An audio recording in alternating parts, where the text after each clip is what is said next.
back to the ice cream shop where the Bucks all started. I farted, and no one is taking me back to the ice cream shop where the Bucks all started. I farted, and no one is taking me back to the ice cream shop.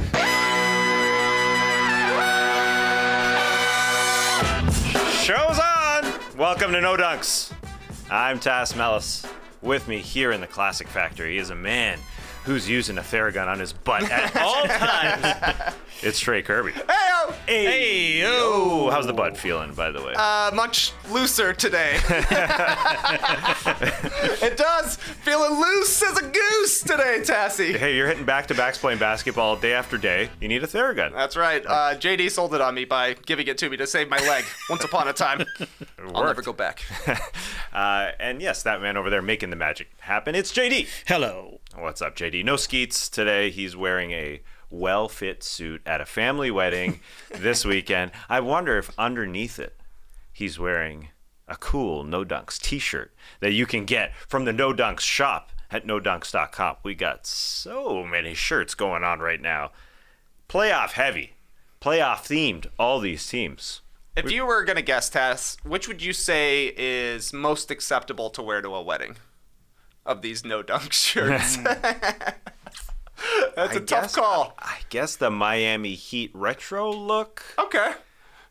I don't know why. More just because it kind of looks snazzy, like you're trying to go for it. Yeah, a little bit. Yeah. Yeah, I don't know. These definitely seem more reception appropriate than ceremony, perhaps. I don't know. Laura was dancing in a pair of LL Bean slippers at our reception, so anything goes as far as I'm concerned. Right. Yeah. Yeah. Things have changed.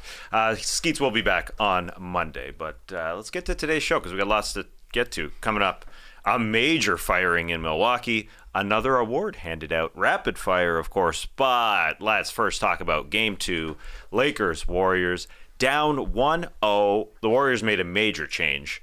JaMychal Green in the lineup for Kevon Looney to open up the floor, and because Kevon Looney was sick. Or was he? Anyway, Steph Curry was willing to give up the ball, didn't shoot a ton. The Warriors did it with depth. Clay had 30. Steph had 20. JaMychal Green had 15, and three others in double figures. This was a blowout. Fourth quarter was all garbage time. Yes. So what happened in this game, Trey? Well, you mentioned the garbage time. I think this should be called the Tristan Thompson game. Because when Tristan Thompson checked in at the beginning of the fourth quarter, everybody knew it was over. Yes. We shut down the playback stream. I listened to a bunch of podcasts this morning, and they all started recording basically when Tristan Thompson checked in. Once you see an ESPN analyst show up on the floor of a playoff game, you know it's Jover. But you mentioned it. The Warriors, did they go small or did they just go medium? Bringing in JaMychal Green for Kevon Looney, who was dealing with his illness, only played a handful of minutes on the night. So not as small of a lineup as I kind of thought they would go to. Bringing Jordan Poole into the starting lineup, but putting JaMychal Green on the floor meant more shooting on the court for the Warriors. He was just camped out in the corner. I thought Draymond and Looney did a good job of slipping to the rim anytime that they were involved in the actions. There was a lot more room on the inside because Anthony Davis was having a guard out on the perimeter because Steph Curry was cooking. The offense was spread out for the Warriors. They were going to a lot of pick and rolls, and Steph was making Anthony Davis stick to him out on the perimeter. Then they were playing 4-on-3 basketball, the Warriors were, which led to Klay Thompson getting some great looks for three. Hit 8 of them last night. I thought Draymond was a great passer last night, very decisive with the ball. When he wanted to score, he caught it and went straight to the hoop. When he knew it was time to get somebody else a shot, he was moving the ball to get some looks. This was about a complete flip from game 1 to game 2 as you could possibly imagine. It felt like everybody who played well for the Lakers in game 1 didn't have a huge game in game 2, but kind of the response you would expect from the Warriors. This is now the 16th team to lose game 1 at home and then come back and win game 2. I saw Jovan Buha today over at The Athletic. You can subscribe at The Athletic. com/no-dunks. He said the average margin of victory in those games is 17 points per game. This is like the surest bet in sports right now. The home team bouncing back in game 2. The Warriors looked great last night, and the Lakers looked like they were happy that they got a split. Yeah, they were pretty slow on the defensive end. Going back and watching after we watched live yesterday on playback, I guess the biggest difference in my rewatch was not rotating over for those Draymond Green slashes to the bucket. They were just way too slow. And part of it is that they actually moved Anthony Davis out of the paint because Steph was bringing the ball up. He was on ball, more like a traditional point guard. We saw what happened in Game 7 of the series against Sacramento Kings when he went on ball. He just started firing away. But in this instance, they trapped him, and they were going 4-3 behind him, and AD had to become an agile garden gnome. He had to move off of his lawn, which is the paint, and had to go onto the road there. But he had to move around, and they're spreading him out. And LeBron and AD just weren't willing to dedicate themselves to the defensive end. I'm sure they will be better in Game 3. That happened last series with the Grizzlies, where they went and got Game 1 on the road in Memphis, laid a bit of an egg in Game 2, and then they went home to LA. So do you think them sort of slowing down, especially AD, having to move as much, going from 30-23 to 11-7 was, I guess it was a combination of the things you said. Maybe I should just answer my own question. But the fact that they had Game 1, part of that was part of it the rest factor. They didn't have a rest advantage. And also just, this team's going to take it. I mean, let's just get Tristan Thompson some minutes and not playing as hard. He's just a good guy. Just want to see Tristan out there get a run in. They signed him for a reason in April. A weird April signing that Tristan Late Thompson. April signing, yeah. So was it or was it all scheme from the Warriors? Because they definitely opened up the floor, and Steph was willing to just dish and dish and dish and dish. Yeah, defensively, I thought that they definitely made Anthony Davis work a lot more. Like you're mentioning, they got him off the lawn, got him out to the easements, out to the sidewalks, and it's just a little more to do out there, and it takes a little bit more out of Anthony Davis having to be involved in all these plays that Draymond Green is involved in. So I thought defensively, it was a little bit scheme and it was a little bit effort. There are a bunch of times that you can see in like some of Anthony Slater's work at The Athletic where Draymond is driving, LeBron and AD have a chance to contest, and they're not necessarily going after it quite as hard as they did in Game 1. LeBron had 3 blocks in Game 1. Anthony Davis had over 100 scares in Game 1, and it wasn't quite the same effort level in Game 2. As for the offensive side, I give a lot of credit to the way Anthony Davis was shut down to Draymond Green. He brought the fight to him from the first possession. The catches were tougher for AD in the first place. When he did catch the ball, he was seeing a ton of bodies. The Warriors were pretty flagrant, not guarding Jared Vanderbilt and just trying to really pack the paint. So I thought Draymond had active hands when it would be one-on-one against Anthony Davis. This was just a great Draymond defensive performance. So I thought that was largely predicated on Draymond really bringing the fight to Anthony Davis. And I don't know, they're calling AD alternating days at this point here, Tas. Ooh. In the playoffs so far, he's gone 22 points, 13 points, 31 points, 12 points, 31 points, 16 points, 30 points, 11 points. I don't know if it's the little bit of rest that he's getting. Had a much longer rest before Game 1 compared to Game 2. I don't know if it's just Draymond stepping the game up and making it tough on AD. I don't know if it's just a little bit of we got our one, that's all we really needed here. But Anthony Davis has to be the best player on the court for the Lakers to win this series. Last night he was not. And I'm sure the Warriors left Game 1 and went to the film session and saw Anthony Davis crush them. Draymond Green picked up the physicality. You're totally right. And they said, let's make him work on the defensive end with the scheme of getting Steph on the ball and forcing them to come out and trap. And he just passed it over and over and over again. He took 12 shots. 12 shots and 12 assists. A very cool line for him. He also said after the game, I do like shooting as well. So I'm sure that number will go up. But I do want to bring that up because, like you said, coming out of Game 1, whenever the Warriors are struggling, they just tend to go small. And they just say, all right, 4 shooters plus Draymond Green at the 5. We don't want a non-shooter in Kevon Looney out there. But they also now have this second piece that they go to, which is Steph is more of a traditional point guard, bringing the ball up rather than getting off the ball and running around and forcing the defense to come out and playing 4-on-3. They don't want to do either of those round after round after round because it gasses them out. The last time they did that was 2014, really. That was the Mark Jackson year. That was his last year of coaching. That's when Steph Curry was a point guard, bringing the ball up. Now he is traditionally more off the ball, but we've seen it in Game 7 where he scored 50, and now we saw it in this game. So they've got 2 ways of doing it here, and everybody just coming through the numbers through 3 quarters when this was a game. They had 34 assists on 42 baskets, and Clay was a scorcher out there. We were just laughing at times watching this, the way he was getting loose, and he was flowing for those 30 points. A monster game for him. We thought, 8 of 11 to 3 from him. We thought, all right, maybe he's going to tick up to the playoff record of 12 threes made in a game, but garbage time killed that dream. Yeah, unfortunately, the Lakers couldn't keep it close enough for Klay Thompson to really make a run at it in the fourth quarter. But yeah, he was lights out. 30 points in 3 quarters.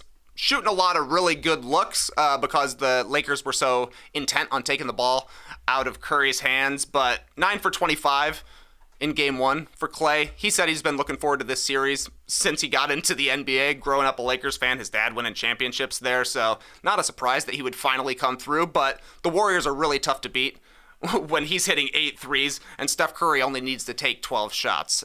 This can be a huge advantage for the Warriors. Klay Thompson is easily the second best perimeter player in this series, so he's got to shoot well for the Warriors to look their best like they did last night. And the rest factor, as we mentioned, going into game 1, Anthony Davis said this was a must-win going into game 1 because they had the rest advantage. Just to put it out there, they're going every second day now, so the younger legs in the Warriors, I think will. That'll help them. I think that's an advantage. And the AD, the alternating days, I think is a better nickname than Data Davis because he is playing. He's playing 20 straight games. There it is. It's been a long time since he's gotten 20 straight games. But I don't know. When I'm looking at the Lakers box score and what went well for them last night, I would say first and foremost, LeBron. Of course. Got untracked in the first half. 21 of his 23. He was hitting jumpers. He was looking pretty active. I would say Rui Hachimura played really well. 4 for 6 from 3. He seems to be a pretty consistent option for them. I wonder if eventually he'll be getting more minutes than Jared Vanderbilt, maybe joining the starting lineup alongside, especially if the Warriors aren't going to be guarding Vanderbilt. But the biggest number to me is 33 minutes for Anthony Davis and only 28 for LeBron. They played over 40 in game 1. This is not a series where there are long periods of rest, so maybe not having to play the fourth quarter will be a benefit to LA going to game 3 because that's a must-win at that point for both teams, to be quite honest. Cannot wait. Yeah, so to me, I think we've said everything about the Golden State Warriors, but we did see the first time in franchise history they've had 2 40-plus point quarters in a game. Kind of surprising. That's pretty impressive, yeah. That they were able to rip off shot after shot after shot, and more talk about the math problem going into to game 3 here. The Warriors have hit 21 threes in back-to-back games to open the series, but in game 2 they were much hotter. They were 50% from 3 versus 40% from 3 in game 1. A lot of that is just the dedication to the defensive end, and I think LeBron goes back and they watch a lot of those rotations and they say we can be better. Just moving better, moving more, understanding if they go to Steph on the ball, if there's Steph off the ball, this is a chess match now. We're at ones. Looking forward to Saturday night. Any other random notes from this match? Note-wise, I would say it is notable that the Lakers shot just 17 free throws last night. Didn't seem to be much complaining about the officiating, but after game 1, that's a significant drop-off where the Warriors kept their hot shooting up. But 1 free throw attempted between LeBron and Anthony Davis. That doesn't just make sense to me. Very strange to see that low of numbers for those two guys who generally live in the lane. But, LeBron was hitting jumpers and AD was not necessarily as aggressive. The only other note I have is the Jefferino hot dog buddy story. Say what? Look, man, Tristan Thompson, Troy Brown Jr., and Shaquille Harrison were all on the court for the Lakers. This was not the Bulls from the 2022 season. They had some stuff to talk about. And Mark Jackson basically Jeff Van Gundy pressured him into saying what his dad used to call him when he was like a 6-year-old boy. Jeff Van Gundy said his dad would wake him up at midnight to go out for hot dogs. And he said his nickname for him at the time was Jefferino Hot Dog Buddy. So they put it on the lower third for him as well. No way. And basically JVG was just saying, does it make you feel good to be making fun of my 87-year-old dad? And then Mark Jackson's just like, Jefferino Hot Dog Buddy, we love your dad. Hey, man, anything goes in a blowout. Absolutely. I guess so. Jefferino! I guess so. I mean, I had it on to the background, and I guess I wasn't paying attention to hear that Jeff Van Gundy, as a 12-year-old, is saying that his dad would wake him up and say, I guess because he wanted a midnight snack. This sounds like a selfish dad thing to do. Because we're all dads here. It sounds like something I would do for myself. You're my Jefferino hot dog buddy. And for some reason, but pull out a kid. I guess he just wanted somebody to come with him. Because that's why you're a dad. In some ways, that's why I'm a dad. Forcing a friend. I have a friend now. Friend force.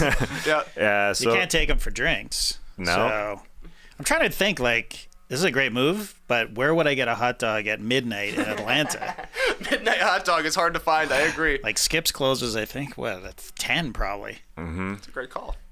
Anyways, yeah, carry on. Hey, that is a problem. We have a friend of a friend that was going to open up a bodega-style restaurant here in Atlanta. That's right, yeah. Because you can't get food pretty late. I mean, unless you're going for poopy 7-Eleven hot dogs. that's your only option. Go to 7-Eleven, maybe that, or Waffle House, I guess. Oh yeah, Down here you got the Waffle House. Waffle House, but even that I'm sure closes. No, No, it does not. Never. There's 24s. Every one of them. Yeah. Huh. I used to live by one. I probably should have known that. Like really close to one. But can you get a hot dog at Waffle House? I don't know. I actually don't know. Nobody knows. Nobody knows. I'll research. It's probably deep on the menu. Anyways, looking forward to Game 3, Saturday night, every second day of that series. All right, other big news in the NBA. The Milwaukee Bucks have fired head coach Mike Budenholzer. He won 70% of regular season games, 60% of playoff games. He won a title in 2021, but it doesn't matter. They fizzled out this postseason as an 1 seed, against the 8-seeded Miami Heat. How you feeling about this, Trey? Right move? Wrong move? Both? I honestly think both. The writing was definitely on the wall when Giannis actually criticized Bud after the loss to the Heat, where he said, there were adjustments we could have made. You have to respect the coach and let them make the adjustments. So that, to me, kind of signaled, if Giannis is out, something's going to be changing here. And a loss the way that the Bucks had, it's understandable that they would want to make a change here, and especially considering like the coaching culture in the NBA right now. The 2019 championship coach fired, 2020 championship coach fired, and now the 2021 championship coach fired. And like you're saying, Mike Budenholzer won 70% of his games in 5 seasons. He's the best coach that the Bucks have ever had. But the clock is ticking here because Giannis is going to be able to sign an extension in September. There are choices that need to be made before then. Brook Lopez is a free agent. Chris Middleton has a player option. He may be a free agent as well. Drew Holiday will also be extension eligible next season. So it feels like things are changing for the Bucks right now.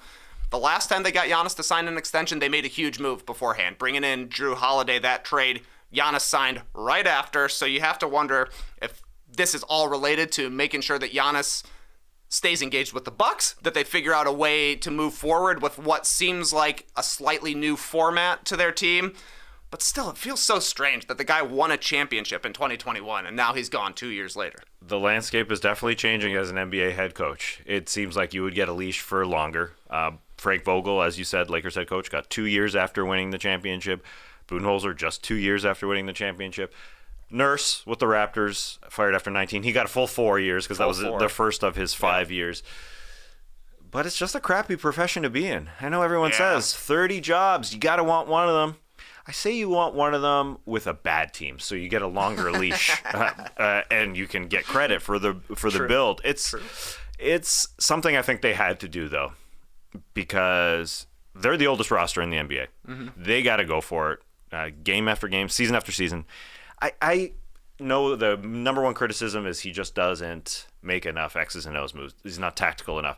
I think what happened watching those games with the Miami Heat is he did nothing, not enough as they were spiraling out of control every fourth quarter. It was repeated. It was a pattern.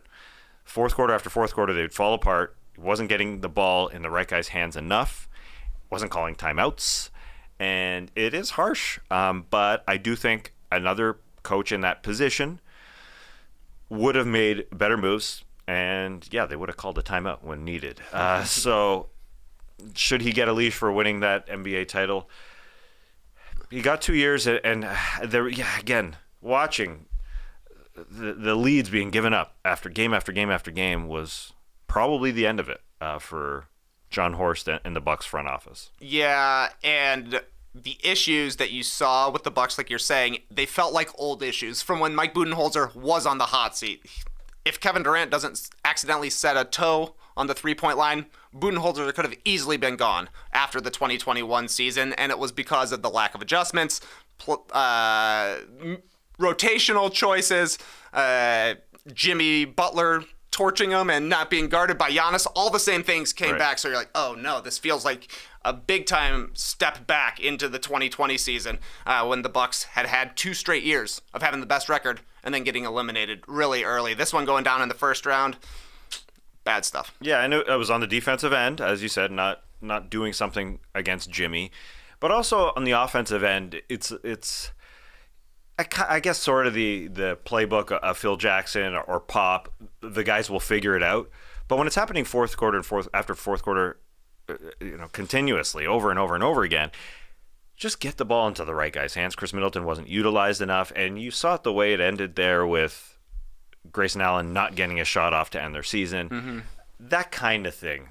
If it's happening over and over again, you can't just sit back. Even on the offensive end, just make a call. Force something. Timeouts. So, yeah, it's unfortunate for him, and it's unfortunate for the coaching ranks, the coaching position, the coaching profession in general. It's harsh, man. Oh, it's definitely harsh. It's like it used to be. If you won Coach of the Year, that was almost a curse that you would be one of the next to be fired because it's like you're overperforming expectations a little bit, and maybe the team slips back and that doesn't look quite as good for you. But now it's like if you win a championship, you better win the next championship or else you're going to get fired in 2 years. That's rough. It is rough. Yeah, this and as far as a comparison, we said Vogel and Nurse, but I think this is kind of like the Raptors and Dwayne Casey in that they just weren't getting over the hump. I know this is different because they won a championship here, but just feels like not enough was being done, and they're going to bring somebody in like maybe Nick Nurse. It's quite possible. What a circle of the coaching life that would be. In 2018, Coach Bud said no to the Raptors situation. He wanted Giannis Antetokounmpo and went to Milwaukee. Nurse was hired instead. Bud could have had that Raptors job. Now they might just swap. Coach swap. Coach trade. The Raptors are looking for a coach. Nick Nurse is looking for a job. Bud, I assume, will be hired sometime soon if he wants another job.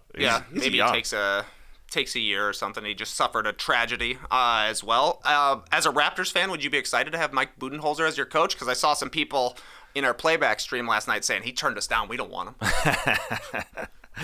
No, I'm all about second chances. For sure. Respect. Come on in, bud. This guy's a big Survivor fan. Come on in, bud. Yeah. No buffs. Yesterday, I joined. It was great. Only 7 people remaining on Survivor.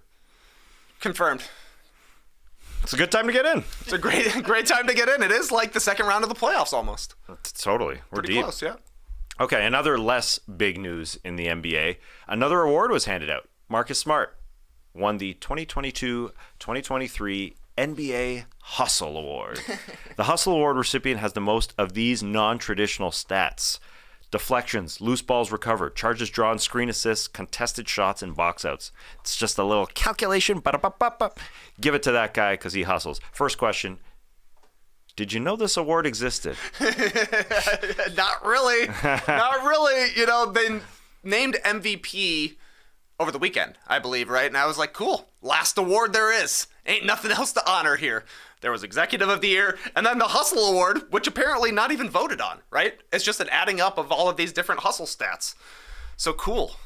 Just a pretty easy way to figure out who's going to win the Hustle Award. Who's screen assisting out there? Who's deflecting? Who's boxing out? I saw some crazy box out statistics for Marcus Smart. He only gets the rebound 19% of the time when he boxes out, but his team gets the ball 96% of the time. Get a body on somebody is what I'm saying. No surprise, Marcus Smart, a back-to-back Hustle Award winner. That was another surprising one to me. You know how long this award has been around? Yeah, I looked at like a decade. 2016-17. Oh, okay. Longer than you would think. Oh, okay. The winners in the 17 season, Patrick Beverley, then Amir Johnson, then Marcus Smart back in 18-19, Montrezl Harrell, Thaddeus Young, and then back-to-back jacks for Marcus Smart here in 22 and 23. Thaddeus Young sneaking in. Charges is definitely part of this. And yes. Thad Young took a ton of charges that season with the Bulls. All right. Did you see who finished top 5? Top 5 in the hustling? No, I did not. Take a guess. Kevin Love. No, fair guess with regards to charging. Charges, yeah. Rudy Gobert. No, but another great defender, likely a Hall of Fame defender, had a great game last night. Had a great game last night. Draymond Green. There you go. Number 2. The other 3, I don't think you're going to get. Aaron Nesmith, 3rd. Aaron Nesmith out of nowhere. Is Lowry sneak in there? No Lowry. The 4 and 5 is Mitchell Robinson and Herbert Jones. Great hustle season for Herbert Jones. He started slow. He didn't play a ton of games at the beginning of the season. Still made top 5. Incredible stuff. He did get better. The little things. All right, let's take a quick look at tonight's games. Game 3's here on Friday as we're recording. Let's make some predictions so people can say, oh, they were totally wrong in mere hours. Anyway, Celtics 76ers. We're at 1s. We're going to Philly for Game 3. Nuggets Suns. It's 2-0. We're going to Phoenix after 3 days off in that series. So tell me your thoughts on both. Where would you like to start? And are these games pivotal Game 3s? Or is that too much? Pivotal, perhaps crucial. Crucial, Game 3s. okay. I don't know. Yeah. The series can definitely pivot in both of these games. More so Celtics versus 76ers, tied up 1-1, heading to the new location.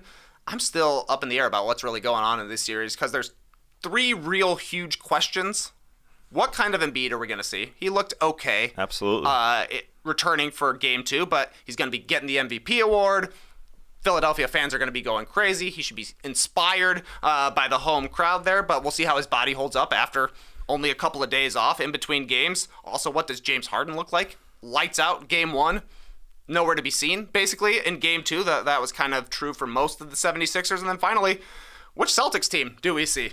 It feels like you can get a different Celtics team every quarter of the game. So if they come out and if they have the defensive intensity that they had in Game 2, if they shoot as well as they have been so far in this series, they could easily steal Game 3 on the road here, and that puts Philly in a pretty tough spot. So that one should be hot tonight. Yeah, the Boston Celtics made the adjustments in Game 2, basically throwing out their best defensive options on the Sixers players. And Jaylen Brown went over to James Harden, and especially because in addition to just Jaylen Brown on James Harden, they were leaving PJ Tucker open more to throw out the doubles on Joel Embiid or the traps at all times. It was just more of we're watching some of the clips and great breakdowns on The Athletic. It was more just a wall sort of scenario like every team does, like the Celtics do really, really well, and also just body after body after body on Embiid. Horford's going to hit him, and then he's going to get down the lane, and then an additional guy is going to hit him. They did play the 2 bigs, so Robert Williams was in there. They played the 2 bigs at times, I should say. So Robert Williams would give him a bump, and then the Grant Williams bump. So they know that Embiid can beat anybody one-on-one, but they were physically trying to beat him up a little bit, and they only allowed 87 points, which is a ridiculous number. Yeah. Jason Tatum also only just had 7 points, so you expect a decent bounce-back game from him. He was in foul trouble, and a little X factor in that series, Derek White kind of found his shot in game number 2. So that's bad news for the Sixers because the Celtics have more weapons, it feels like. And we'll see if the Sixers' weapons that they had in game 1, it wasn't just James Harden, but a lot of guys came for the ride, can step up. Thoughts on Denver Phoenix this series? I don't think this one's crucial. As the stream team is saying here, this is a do or die Game 3. For the Phoenix Suns. This one is a must-win, and I think they got to unleash 2021 Kevin Durant. In Game 5 versus the Bucks, that series, played 48 minutes, went for 49 points, 17 rebounds, and 10 assists. In Game 7, went for 48 points, 9 rebounds, 6 assists, played 53 minutes. That was the overtime game with the toe. He was playing with a hobbled James Harden, Bruce Brown, Joe Harris, and Blake Griffin. He carried this team to 7 games against the eventual champion Milwaukee Bucks, who had the best defense in the playoffs. Kevin Durant can be a lot better. There's been a lot of talk about how the trade for Kevin Durant completely stripped the Suns of any depth they had, which is 100% true, but also they didn't trade for Kevin Durant to have him score 25 points a game, right? They traded for him to show up in these huge moments when they absolutely need him, and they need him tonight. So I would like to see a big-time KD game. That's a great point. Kevin Durant must be better. They are a top-heavy team. The Nuggets have far more depth. I do think we have seen probably the best the Nuggets can be. Game one looked great, and then followed up with a really great game two. But we have not seen the best Suns team, and that's because Kevin Durant mostly has not been himself, while the Nuggets just keep rolling. Because, if Durant is off a little bit, then you're going to get down the line. The Nuggets are just all producing. When they go to the bench, as you said, the depth is a problem. When the Suns go to their bench, the Nuggets are rolling out the compost squad, the brown, green, plus Aaron Gordon and Jamal Murray. That's the fivesome. And Aaron Gordon's just balling right now, no matter where you put him at. He is just physically flying over everybody. He's a great one-on-one defender as well as you can with Kevin Durant. Then he's getting help. He's just doing a lot along with Murray, and they're getting, even though the Nuggets bench was deemed to be somewhat thin coming into the playoffs, they're getting production down their roster. The Suns are not, and so yes, we need a Durant to make this a series. It's 2-0. Suns can't go out like this. Yeah, they got. That'll be if they get swept out of this series, or if they just look, like a gentleman sweep or something like that.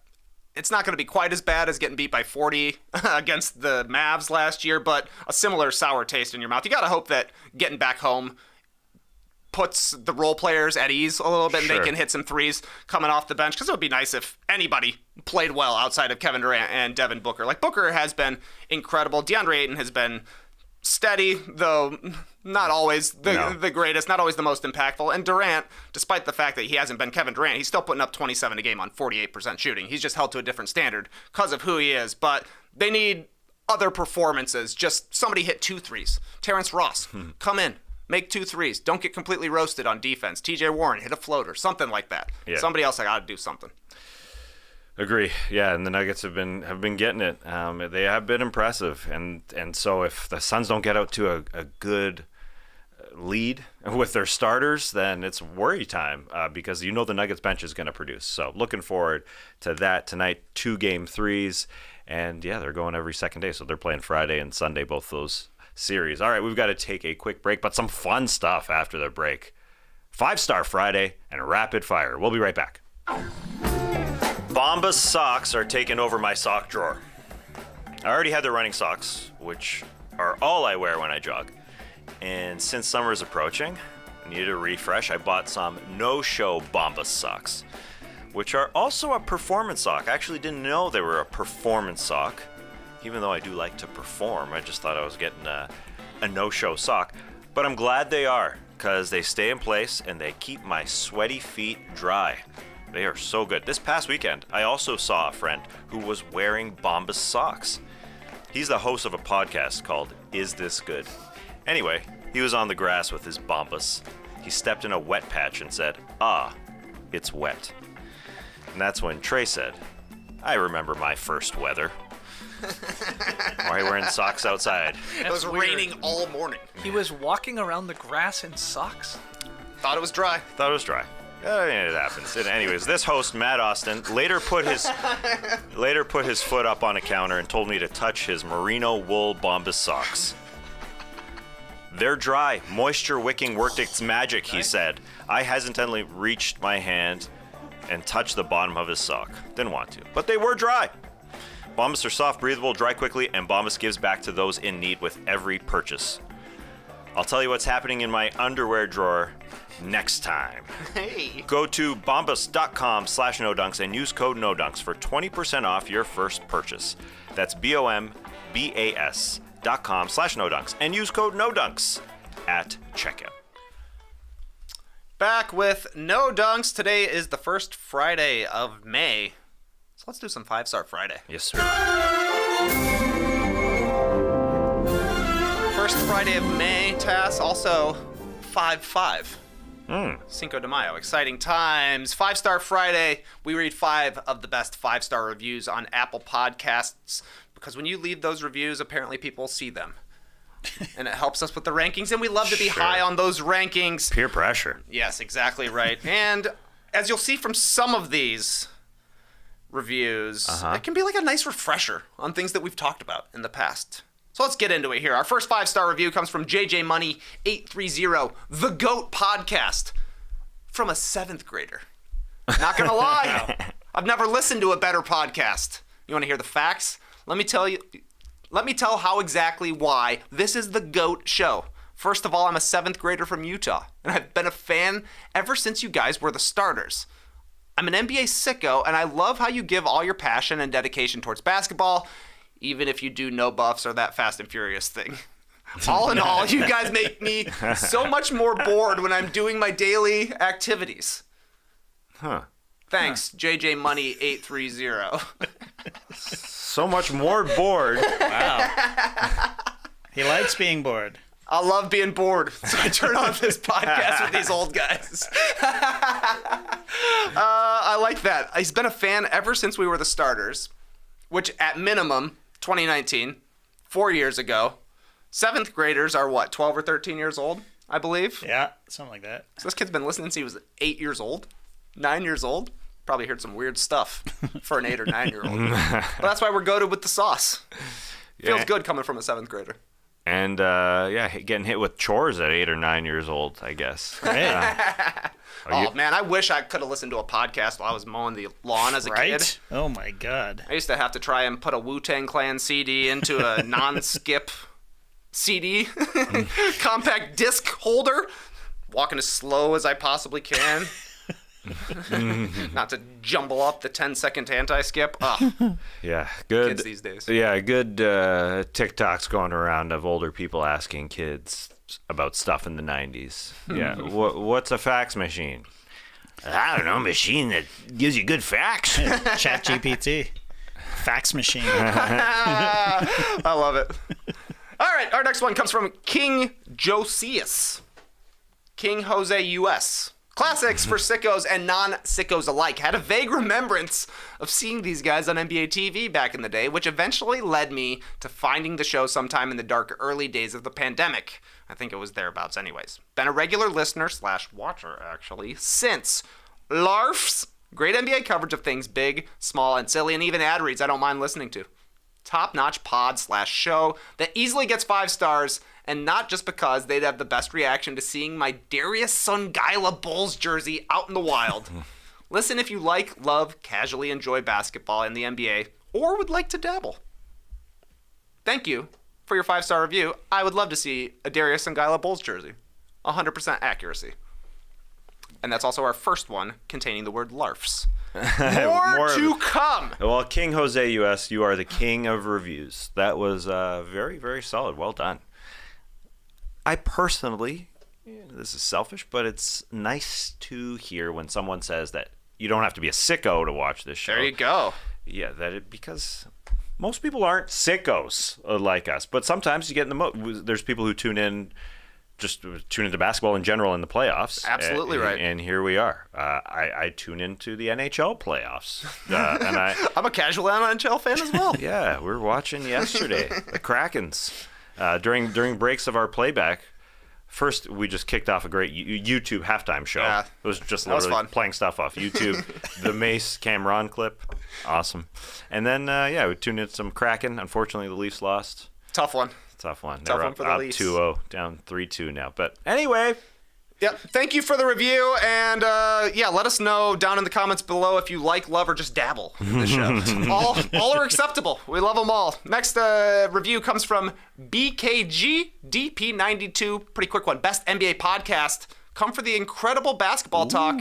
Stay for the feisty debate between Aladdin and the Lion King. Oh, See, remember that one? Remember that? Yeah. Talking Disney. Fun times. That was a fresh one. That's not too long ago. Not too long ago. That's right. Topical.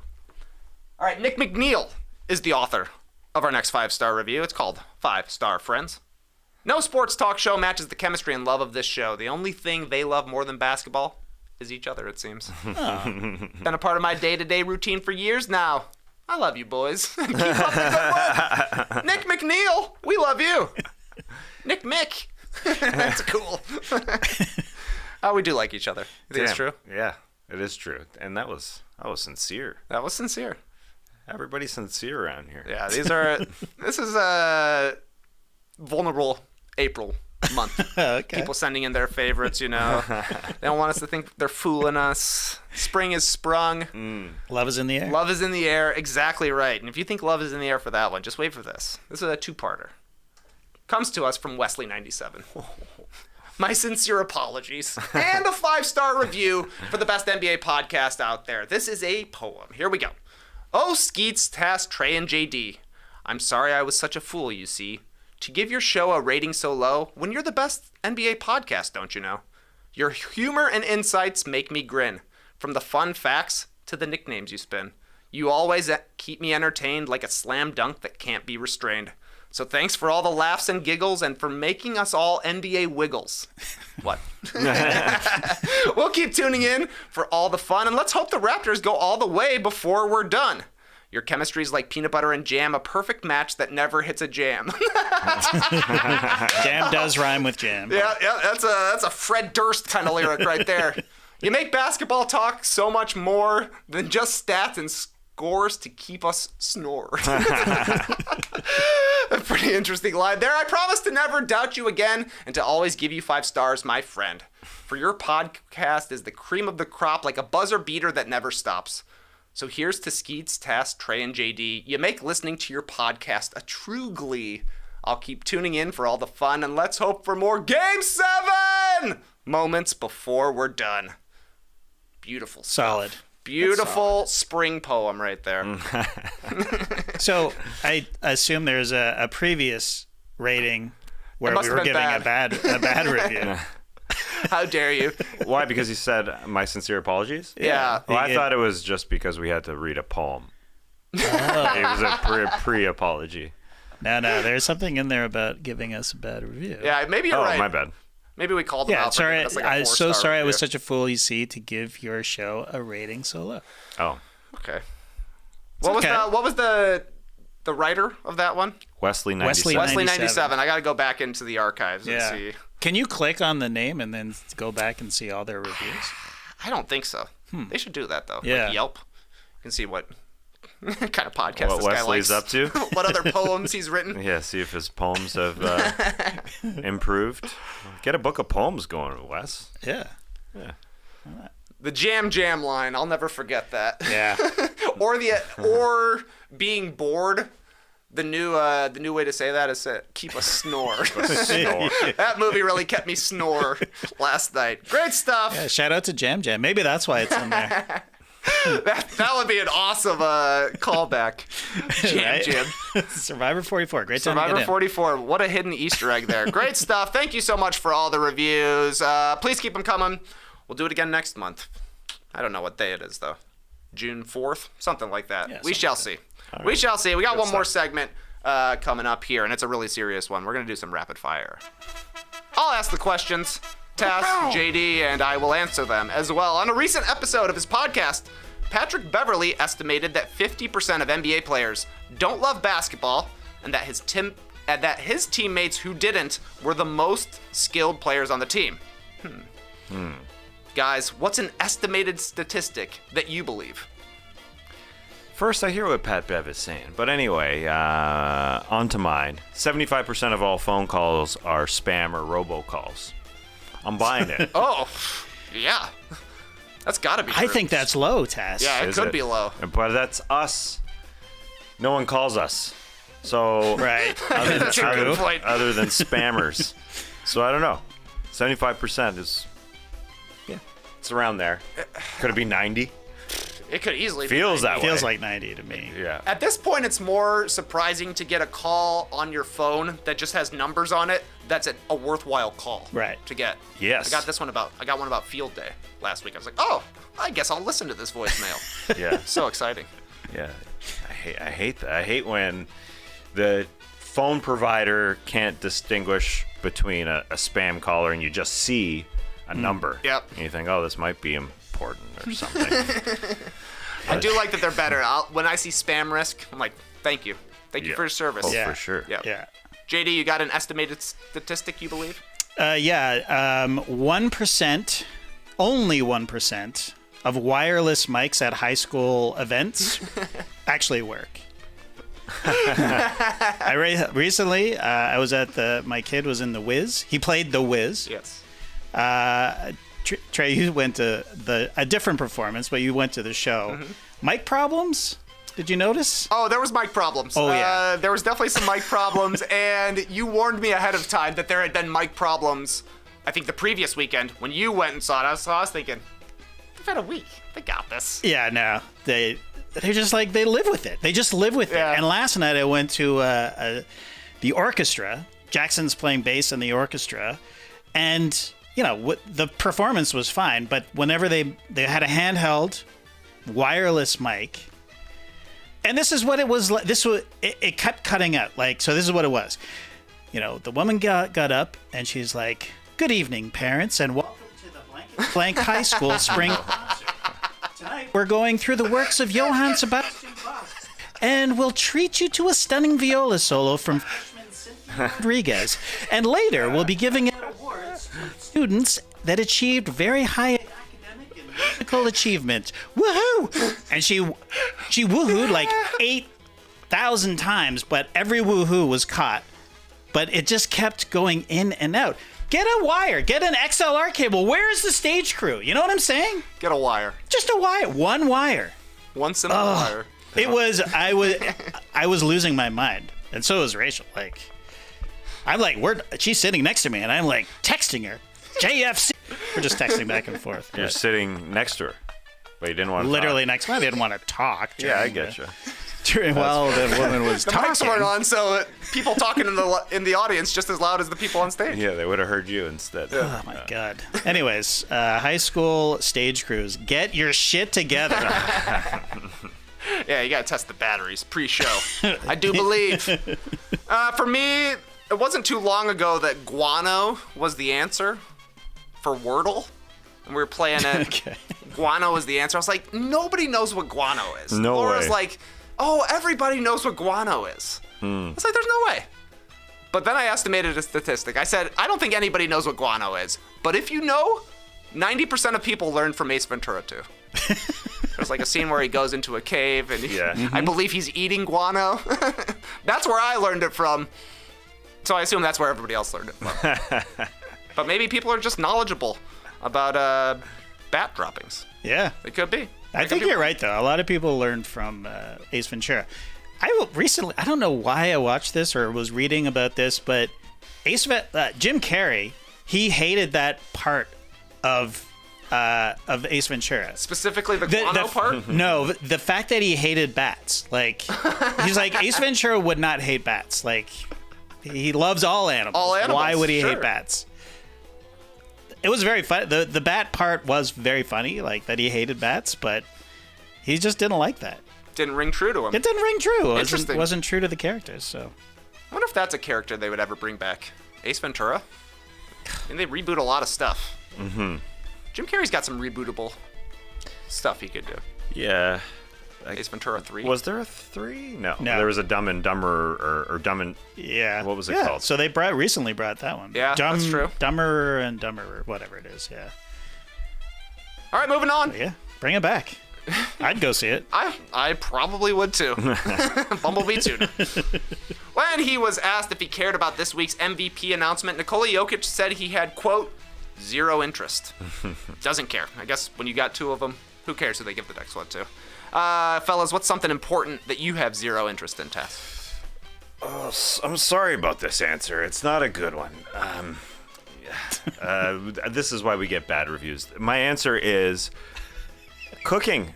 I kind of eat to live rather than live to eat. Okay. It changes. I'll have a couple days where I'm really into it, but mostly not. It just hasn't been a part of me, so I don't get into it. Today I cut up some bananas and I felt excited. Top chef. Yeah, but it just doesn't hit me. It just doesn't. I'm just scrounging to survive. I'm grazing. Luckily, Get you're by. married to a chef. Yeah, that's part of it. You're for still sure. eating good. I'm doing all right. I'm doing too all right, actually, during the postseason. I ate so much. The nights Too are many long. games. 2 dinners? It's just a normal thing. Yeah. What about Danielle was out of town for a few days last week? What are you doing for foods? That's a good question. I go basics just to get by. She definitely set me up for the kids. Nice. Oh, good. To some degree. We had three nights. Yeah, so Scavenge what am I mode. doing? Scavenge, yeah. Eating out a little bit, but making sure I clear out the dry foods. That's right. I can eat this. I can eat this for sure. JD, what's something important that you have zero interest in? I don't have a great answer for this either, but this is important because it's my job. But the 2023 NBA playoffs, I am not interested for some reason. Usually, you for your honesty. usually my interest is kind of peaked. Yeah. You know, Yeah. Not yet, though. I don't know. This year, I'm just not into it. And we got Warriors, Lakers. But then you read, like, when you said on this show earlier that Tristan Thompson was coming into the game, I'm like, what? Wait, Tristan Thompson's still in the league? It is surprising. So that's how checked out I am. I'm like, No. Most people don't know Tristan That one's Thompson. probably a surprise. my to a lot job of is to people. produce an NBA podcast. We barely talked about Tristan Thompson. He was signed as an insurance man on April 9th. He didn't play all Yeah, like, season. towards the end. Okay, So, still, that's fine. Listen, I the guess. He was producing shows just like you a month ago. Right. Listen, I remember at the beginning of the playoffs, I said something like, "Oh, there's only 80 games left in the season. I can't wait to watch these last 80 games." And you said your eyebrows went up. 80 games, and you're excited? Yeah. Still, hey, listen, It's crazy when you realize it's a whole another season. Yeah, totally. yeah. But listen, I told the story on playback because I had to, because I was very impressed. On our No Bunts podcast, we were talking about an MLB rook that has debuted his first game where he played in at the age of 33. We talked about old NBA rookies. Yes. And you threw out Jamario Moon. Who I totally forgot. He's 27 as a rook. That's Right. old. That's a good one. You're Yeah. paying attention. I That's all I'm saying. am sort of paying attention. But this year, I don't know. I'm just not feeling it. I don't know. Too much Sorry, parity. everybody. Well, believe it or not, it's still early. I know. Still early. It's still We're early. almost halfway there. That's a good time to get it. For me, something important. I guess this is important. Zero interest in, but you kind of blew my mind yesterday. We were just like randomly started talking about Prince Charles, soon to be King Charles. The guy still hasn't been coronated yet? No. Hasn't had his coronation? No. I won't be tuned in for it, but I don't know. I just assumed it was like a right away thing. Well, he was king right away, but they got to put the crown. They haven't had the on official and he's gotta be ceremony. sworn in or whatever they do. Yeah. What do they do? I don't know. Don't tell me. Zero interest. I literally think it's putting a crown on his head. It's That a makes coronation. sense. It is a coronation. I've seen it in Game of Thrones. So if it's anything similar to that. Close up the dragon pits is what I'm saying. Yeah, right? More funny scenes from the Nuggets this week. During a mic'd up segment, 16-year vet Jeff Green was heard telling rookie Colin Gillespie, "Move out of my spot," as the two stood by the bench. The rookie moved over, looked at Jeff Green and said, "Sorry, Dad." Guys, what's a dad rule that you enforce, Tess? I enforce flossing with my kids. Good. That's good, man. Really good. You're a good dad. Well, sometimes. And then if my kids say I ain't flossing, I definitely cave a lot of the time. There's no doubt. But I fight for it. And I've also fought for the non-plastic single-use. Some people use it for more than one, but I'm going straight old school string. The string. Yes. Not the like a pick, is that what they call it? Yeah, they're little picks. Yeah. They're little. What do they look like? A little trident? Not trident, but Almost you know. like a tiny one-string harp. Yeah. Those things are those are a scourge. They're like literally mountains of them in the sewers in every major city in North America. It's a hard, It's like hard guys, plastic. What are you doing? What are we doing? Yeah. And my guess is Floss. you got to use more than one per mouth. Maybe not for a kid. They got small mouths, but that's not a lot of floss to be going in between all Yeah, of your that's true. That's true. crevices. Oh, I like if in a dire situation, if I'm using one of those, I'll save it. I mean, I'll use it day after day after day. Conservation. You don't want to do that. That's but, good. Yeah, flossing is fun. And maybe I'm it projecting. honestly feels great when you're done flossing. Yeah. Exactly. Yeah. Oh God, I can feel it right now. What a nice feeling. It's a nice feeling. It is a nice feeling. And it's also a nice feeling when you go to the dentist and they go, "Damn, your teeth are like you take care of your teeth. Yeah. They're stained as shit, but there's nothing in The gaps are looking nice. There's no tartar up there." Yeah, I've never got that. For me, it's always, have you been flossing? Never. Have you been flossing? Yeah, I try to stick to like a once-a-month flossing schedule. See how that works, Dr. A-Rod. How about you, JD? What's a dad rule you enforce? I don't touch anything. So That's great. So it really came into being when they joined a band, right? So it came into being before that, but they're in this band and they don't have driver's license, so I have to drive them to their gigs. I will not touch a single piece of gear at all. Like, Lincoln's girlfriend tried to hand me a pair of drumsticks, and I'm like, I'm not touching that. Like, she thought, what is with this weirdo? Like, he won't touch it. So I don't touch it. But it started actually when they were little, and I would take them to the grocery store, and we'd go grocery shopping. I would just walk around like Michael Caine in Zulu with his hands behind his back, privileged king dude. I'm not touching a thing. You guys push the cart. You get everything off the shelves. You load it up at the conveyor belt or whatever. Mm-hmm. I'll pay, but that's it. And they load it in the car and they load it in the house. I don't touch a thing. That's smart. Mm-hmm. That is.